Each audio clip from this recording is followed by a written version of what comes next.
Hello नमस्कार दोस्तों, मैं रवि शर्मा स्वागत करता हूं आप सभी लोगों का आज की इस वीडियो में। आज की वीडियो में लेकर आया हूं बीएससी एग्रीकल्चर थर्ड सेमेस्टर में जो सब्जेक्ट है हमारा production technology for fruit and plantation crops.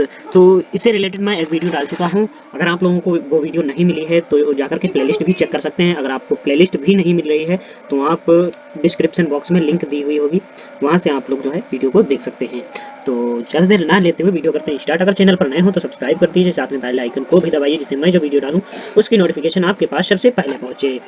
तो देख लेते हैं यहाँ तक जो है पहले की वीडियो में फलों के आहार मूल्य के ज्ञान की ठीक जानकारी न होना, यहाँ तक तो उस वीडियो में हमने समाप्त कर दिया था। उसके बाद अब आ गया है फलोत्पादन का भविष्य एवं विस्तार के बारे में पढ़ना। तो इसके बारे में जो है आज पढ़ लेते हैं। अब पढ़ लेते हैं future scope of fruit growing. तो इसके बारे में सरकार क्या कहती है या सरकार द्वारा किया गया कार्य क्या है, तो वो देख लेते हैं। सरकार ने सबसे पहले कृषि की उन्नति हेतु रॉयल कमीशन की नियुक्ति की थी, जिसकी 1929 की रिपोर्ट के अनुसार उद्योग में काफी विकास किया गया। इसमें फलों की प्रमुख प्रजातियों का संग्रह करना तथा उनको जलवायु के अनुसार अभ्यस्त करना और उनके लिए उचित मूल्य वृंतों को चुनना, फलों के गुणों में सुधार करना, फलों के परिवहन तथा क्रय विक्रय के संबंध में अन्वेषण कार्य करना, फल परीक्षण विषय में अन्वेषण कार्य करना इत्यादि सम्मिलित था। उसके बाद बताया गया है कि भारतीय कृषि अनुसंधान परिषद ICAR ने सन 1929 में पूरे भारत में कृषि तथा पशुपालन के ऊपर अन्वेषण कार्य आरंभ करने का कार्य अपने हाथों में लिया। इस परिषद की योजना के अनुसार उद्योग कृषि से संबंधित एक स्कीम के अंतर्गत 2 प्लांट इंट्रोडक्शन सेंटरों की स्थापना सहारनपुर उत्तर प्रदेश और तथा हसरघाटा कर्नाटक में की गई है, और तथा मुख्य केंद्र भारतीय कृषि अनुसंधान केंद्र IARI नई दिल्ली में रखा गया। इसके अतिरिक्त इस अनुसंधान केंद्र में उद्यान विभाग पर 11,29,000 रुपए खर्च किए गए, जो उद्यान विज्ञान में पोस्ट ग्रेजुएट शिक्षा तथा इस विज्ञान की उन्नति एवं विकास हेतु अन्वेषण को करने में अपना योगदान देने लगा। साथ ही क्षेत्रीय अनुसंधान केंद्र रीजनल रिसर्च स्टेशन प्रत्येक 5 लाख रुपए की लागत से खोले गए इन केंद्रों पर आम, अंगूर, अमरूद, नींबू प्रजाति के फल तथा अनानास इत्यादि पर अनुसंधान कार्य आरंभ किया गया।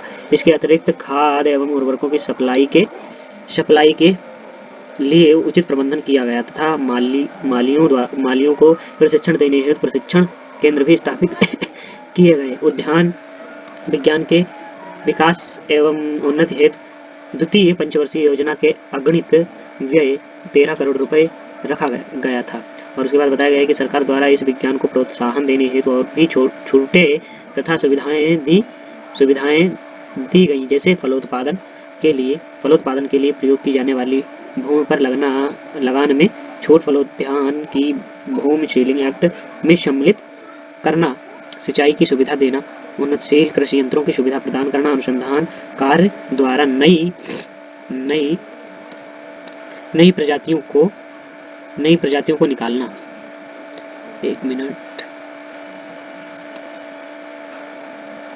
नई प्रजातियों को निकालना या बाहर से मंगवाकर देना, हानिकारक कीट एवं बीमारियों की रोकथाम के लिए सुझाव एवं सुविधा प्रदान करना, फलों का बाग लगाने हेतु धान का वितरण करना इत्यादि। उद्यान की उन्नति के लिए अनुसंधान हेतु सरकार ने चतुर्थ पंचवर्षीय में 2.05 करोड़, पंचवर्षीय योजना में 7.62 करोड़, पष्ठम में 14.64 करोड़, सप्तम में 25 करोड़, अष्टम में 1000 करोड़ तथा नवम पंचवर्षीय योजना में 13,374 करोड़ रुपए व्यय किए तथा अगली पंचवर्षीय योजनाओं में इसके विकास हेतु और अधिक धन व्यय किया गया है। केंद्र सरकार ने 7वीं पंचवर्षीय योजना में उत्तर प्रदेश के पर्वतीय क्षेत्र में बागवानी की उन्नति हेतु 57 करोड़ की योजना को मंजूरी प्रदान की थी। 8वीं व 9वीं तथा 10वीं 11वीं पंचवर्षीय योजनाओं में और भी अधिक धन व्यय किया गया। 12वीं पंचवर्षीय योजना में उद्यान की उन्नति हेतु निम्न प्रकार धन व्यय किया गया। तो किस प्रकार किया गया है ये इसमें बताया गया है। ठीक है, आप इसको स्क्रीनशॉट चाहे लेकर के आराम से पढ़ सकते हैं। और फिर उसके बाद देख लेते हैं भारतवर्ष में उद्यानिकी फसलों का क्षेत्र दिन प्रतिदिन बढ़ता जा रहा है तथा पैदावार भी बढ़ोतरी हो रही है। इन फसलों का निर्यात इस समय 75 करोड़ रुपए प्रतिवर्ष किया जा रहा है। इस प्रकार हम कह सकते हैं कि भारत में उद्यानिकी फसलों का भविष्य काफी उज्जवल है। उद्यान संबंधी फसलों के उत्पादन का लक्ष्य 2020 से 2021 तक निम्न सारणी में दिया गया है। 2021 तक का इसमें इस सारणी में लक्ष्य दिया गया है। उत्पादन का लक्ष्य आप लोग जो है इसका स्क्रीनशॉट भी ले सकते हैं। इसमें फ्रूट का बताया गया है 44 से 04। ये किस कौन से समय में था? ये था 1998 से 99 में। ये क्या था? प्रोडक्शन था मिलियन टन्स का। और 2011 से 12 में क्या था?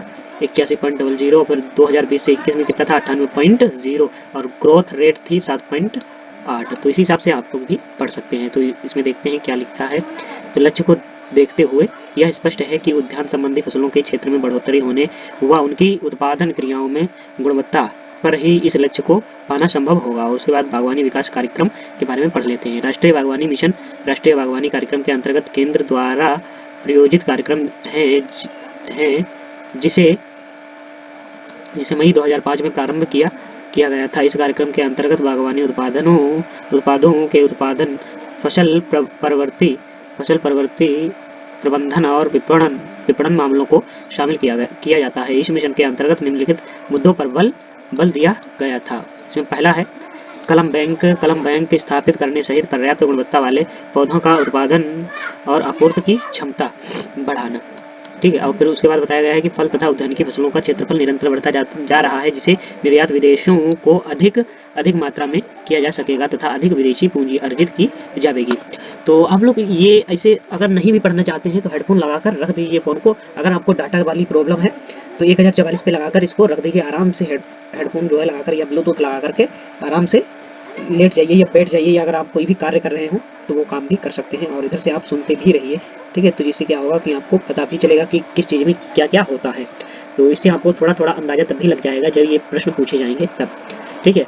और उसके बाद देख लेते हैं फल उत्पादन बढ़ाने हेतु सुझाव। तो इसमें क्या बताया गया है कि सजेशंस फॉर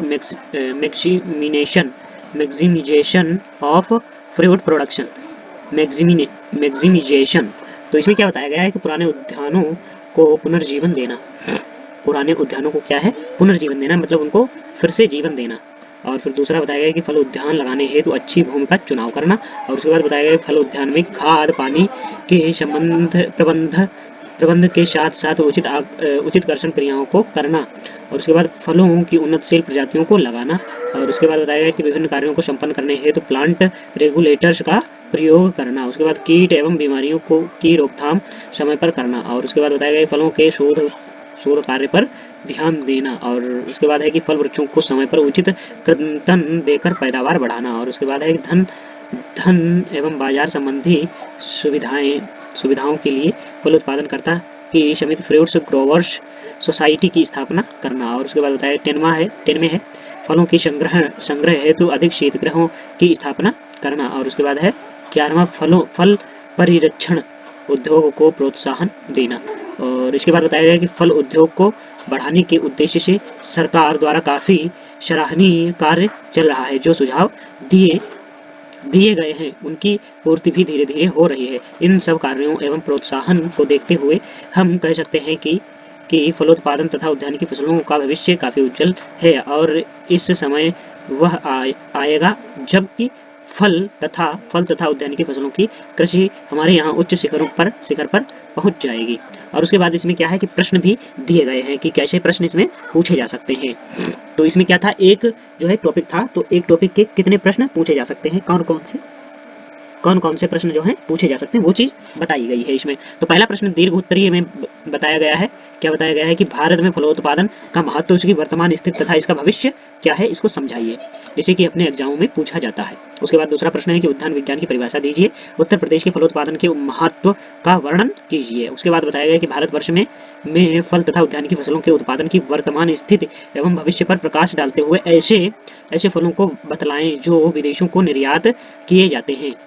भारत में फल उत्पादन का इतिहास, महत्व तथा मनुष्य के भोजन में फलों की भूमिका का विस्तार से वर्णन करो। उसके बाद लघु उत्तरी में क्या बताया गया है कि मनुष्य के भोजन में फलों का क्या महत्व है, समझाइए इसको। और भारत में फलों के कम पैदा होने के कारण क्या है, इन चीज़ों को बतलाना है। और उसके बाद है भारतवर्ष में फल तथा उद्यानिकी फसलों के उत्पादन का भविष्य है, मतलब क्या है वो बताना है। भारत में बहुत फल उत्पादन काफी गिरे हुए स्तर पर है, इसको बढ़ाने हेतु आप क्या सुझाव। तो दोस्तों आ जाते हैं, देख लेते हैं बहुविकल्पी या वस्तुनिष्ठ प्रश्नों को। तो इसमें क्या बताया गया है कि पहला है प्रश्न, भारतवर्ष में कौन सा फल अधिक क्षेत्र में पैदा किया जाता है। तो ए है पपीता, बी है आम, ठीक है, और सी है केला, और डी है अमरूद। तो इनमें से जो राइट आंसर हो जाएगा दोस्तों वो हो जाएगा हमारा बी वाला, क्या, आम। आम जो है सबसे ज्यादा पैदा किया जाता है। और उसके बाद देख लेते हैं दूसरा प्रश्न। दूसरा प्रश्न क्या है कि भारत में कुल फलों का कितने प्रतिशत क्षेत्र आम के अंतर्गत आता है। तो आम के अंतर्गत कितना प्रतिशत जो है क्षेत्र आता है। तो इसका ए हो गया है 13, और बी हो गया है 33, और सी हो गया है 36, और डी हो गया है 46। तो इसमें से जो राइट आंसर दोस्तों हो जाएगा इसका वो हो जाएगा सी वाला, मतलब 36, ठीक है। और उसके बाद देख लेते हैं तीसरा प्रश्न क्या है कि भारतीय कृषि अनुसंधान संस्थान सबसे पहले शुरू हुआ, तो कहाँ शुरू हुआ है ये भी देख लेते हैं, इसके जो है विकल्प देख लेते हैं इसके। तो ए बी तो इसमें दिया नहीं गया है दोस्तों, तो इसका ए बी तो इसका दिया नहीं गया है, ठीक है। और उन्हीं में से इनका आंसर हो सकता है, क्योंकि ना तो यूपी है और ना ही नई दिल्ली है, ठीक है। तो उसके बाद देख लेते हैं इसमें चौथा प्रश्न। चौथा प्रश्न क्या बताया गया है कि विटामिन सी का अच्छा स्रोत है। तो कौन सा विटामिन सी का अच्छा स्रोत है, आम या लेमन या पपीता, और इनमें से कोई नहीं। तो इसका जो राइट आंसर दोस्तों हो जाएगा वो हो जाएगा बी वाला, जो लेमन है, लेमन ही इसका जो है राइट आंसर हो जाएगा। तो उसके बाद देख लेते हैं पांचवा प्रश्न, निम्न में से कौन सा विटामिन वसा में घुलनशील है। वसा में कौन सा विटामिन घुलनशील है, थायमीन, विटामिन सी और विटामिन ए, इनमें से कोई नहीं। तो इसमें से जो राइट आंसर दोस्तों हो जाएगा वो हो जाएगा हमारा जो ए है थायमीन। तो थायमीन हो जाएगा इसका राइट आंसर। तो उसके बाद देख लेते हैं छेमा की गणेश खंड फल अन्वेषण केंद्र स्थित है। तो कहाँ स्थित है, केरल या मैसूर कर्नाटक या पूना या उड़ीसा। तो इसमें से जो राइट आंसर दोस्तों हो जाएगा वो हो जाएगा पूना महाराष्ट्र में स्थित है, ठीक है। और उसके बाद देख लेते हैं अगला प्रश्न है कि रतौंधी किस विटामिन की कमी से पैदा होती है। तो रतौंधी जो है इसमें ऑप्शन दिए गए हैं vitamin A, vitamin C, vitamin B, किसी के द्वारा नहीं। तो इसमें से जो राइट आंसर दोस्तों हो जाएगा वो हो जाएगा विटामिन ए वाला, ठीक है, विटामिन ए। और उसके बाद देख लेते हैं आठवां प्रश्न। इसमें क्या बताया गया कि मनुष्यों को प्रतिदिन कम से कम कितने फलों का प्रयोग करना चाहिए। तो इसमें इसका जो राइट आंसर दोस्तों हो जाएगा वो हो जाएगा 120 से 140 ग्राम जो है इसका राइट आंसर हो जाएगा। उसके बाद देख लेते हैं फल उत्पादन में भारत का स्थान कौन सा है। तो फल उत्पादन में जो है भारत का जो है दूसरा स्थान है, फल उत्पादन में भारत का दूसरा स्थान है। और भारत में 2016 से 2017 में उद्यानिकी फसलों का क्षेत्रफल है। तो कितना क्षेत्रफल है ये चीजें बतानी है। तो इसका जो राइट आंसर दोस्तों हो जाएगा वो हो जाएगा हमारा बी वाला, 3676.77 हेक्टेयर, ठीक है। तो उसके बाद देख लेते हैं सत्य असत्य वाले। तो इसमें बताया गया है कि भारतीय कृषि अनुसंधान परिषद की स्थापना 1928 में हुई या नहीं हुई है। तो इसका जो राइट आंसर होगा दोस्तों वो होगा सत्य, ठीक है। और उसके बाद रतौंधी की बीमारी किस विटामिन की कमी से होती है। तो इसका जो राइट आंसर दोस्तों हो जाएगा वो है असत्य। और उसके बाद आता है विटामिन B1 की कमी से वेरीवेरा नामक रोग उत्पन्न होता है। तो इसका जो होगा वो हो जाएगा राइट आंसर। उसके बाद देख लेते हैं भारत में आम उत्पादन करने का दर्जा दूसरे नंबर पर आता है। तो ये सत्य है या असत्य है। तो इसका जो राइट आंसर दोस्तों हो जाएगा वो हो जाएगा इसका कि सत्य है। और उसके बाद देख लेते हैं चाय एक उद्यानिकी फसल है। तो इसमें से जो राइट आंसर होगा दोस्तों वो है सत्य की चाय एक उद्यानिकी फसल है। उसके बाद देख लेते हैं रिक्त स्थान की पूर्ति। तो रिक्त स्थान की पूर्ति में क्या बताया गया है कि मनुष्य को प्रतिदिन कम से कम कितने ग्राम फलों का उपयोग करना चाहिए। तो जो इसको राइट आंसर हो जाएगा वो हो जाएगा 120 से 40 ग्राम, जैसे कि ऊपर भी हम लोग देख चुके हैं, यहाँ पे ऊपर 8वें प्रश्न में देख चुके हैं। और उसके बाद स्कर्वी रोग विटामिन किसकी कमी से पैदा होता है। तो इसका जो राइट आंसर दोस्तों हो जाएगा वो हो जाएगा विटामिन सी की कमी से स्कर्वी रोग होता है। उसके बाद आता है तीसरा प्रश्न, भारत में सबसे अधिक आम का उत्पादन कहाँ या किसमें होता है, कहाँ होता है। तो ये उत्तर प्रदेश में सबसे ज्यादा आम का जो है उत्पादन होता है। उसके बाद देख लेते हैं लास्टवा प्रश्न है, तो खट्टे फलों का विटामिन किस अधिक मात्रा में उपस्थित होता है। तो इसका जो राइट आंसर दोस्तों हो जाएगा वो हो जाएगा सी। तो विटामिन सी में अधिक मात्रा में उपस्थित होता है। तो आप लोगों को ये वीडियो कैसा लगा कमेंट बॉक्स में जरूर बताइए। इसका पहला जो टॉपिक था वो टॉपिक जो है आज की वीडियो में ये समाप्त हो गया है। इसके 2 लेक्चर हुए हैं। ये फर्स्ट जो टॉपिक था हमारा industrial importance and scope of fruits and plantation crops in India का, जो कि हिंदी में है भारतवर्ष में फल तथा उद्यानिकी फसलों का औद्योगिक महत्व एवं विस्तार। तो आप लोगों को ये वीडियो कैसा लगा कमेंट बॉक्स में जरूर बताइए। मिलते हैं किसी नेक्स्ट वीडियो में, तब तक के लिए जय हिंद जय भारत।